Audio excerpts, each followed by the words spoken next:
कुरान ने जिक्र किया क़द जाअकुम मिनल्लाहि नूरुम व किताबुम मुबीन। हुज़ूर अलैहिस्सलाम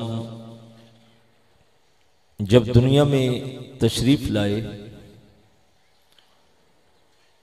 तो हुज़ूर के कदमों की बरकत से अल्लाह ने सारी धरती को, सारी जमीन को पाक करके मस्जिद बना दिया। आज ये जिक्र करना, हुजूर का तस्करा करना, ये उम्मत के लिए सआदत की बात है कि अल्लाह ने हम सबको अपने हबीब के जिक्र की तौफीक अता फरमाई। याद रखिएगा, अल्लाह के महबूब अलैहिस्सलाम की जात से, हुजूर के जरिए से अल्लाह ने इंसानियत पे जितना बड़ा एहसान फरमाया, अगर हम सारी जिंदगी भी हुजूर का जिक्र करते रहे तो हक के शुक्र अदा नहीं कर सकते। ये तो आपका और मेरा मुकद्दर है कि अल्लाह ने हमें अपने हबीब की गुलामी नसीब फरमाई, वगरना कायनात हुजूर का इंतजार करती रही। लोग हुजूर के इंतजार में रहे, लोग दुआएं करते रहे, इल्तिजाएं करते रहे।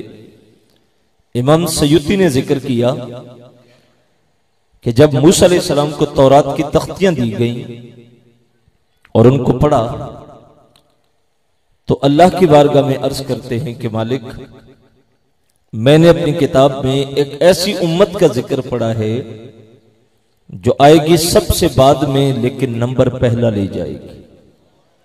आने के एतबार से आखिरी होगी, लेकिन जाने के एतबार से जन्नत में पहली होगी। आपने कभी फौज को देखा हो, जब सुबह मश्क करवाते हैं तो वो एक लाइन में खड़ा करते हैं और एक रेफरी होता है जो उनको चलने का इशारा देता है। जब उनको वापस बुलाना होता है तो वो रेफरी उनको कहता है टर्न अबाउट, वापस आओ। तो वो दायरे में चक्कर काट के वापस नहीं आते, जिस जगह रुकते हैं उस जगह कदमों पे फिर जाते हैं।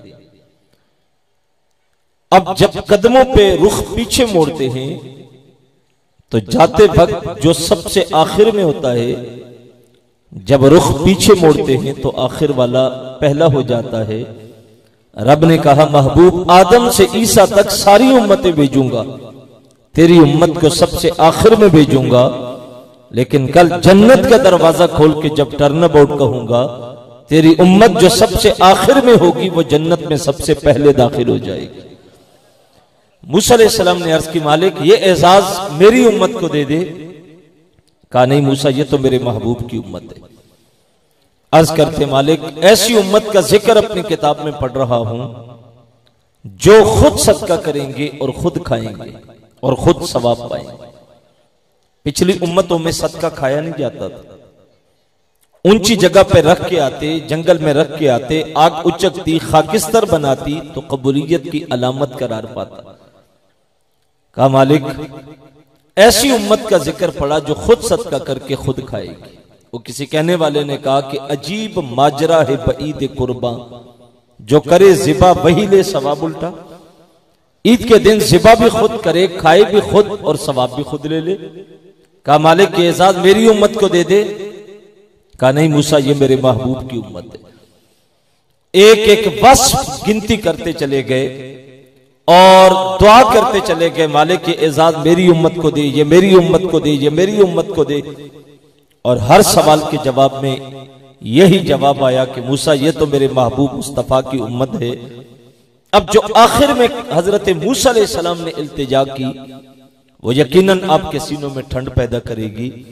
आप अपने मुकद्दर पे फख्र करेंगे कि अल्लाह का जलीलुल कदर नबी है, साहिब किताब है, साहिब शरीयत है, साहिब कलमा है, उम्मत है, कलमा पढ़ रही है, लेकिन अल्लाह की बारगाह में दुआ करके कहते हैं, मालिक वो उम्मत मेरी नहीं बनाता तो न बना, मुझ मूसा को ही उस मोहम्मद का उम्मत ही बना दे।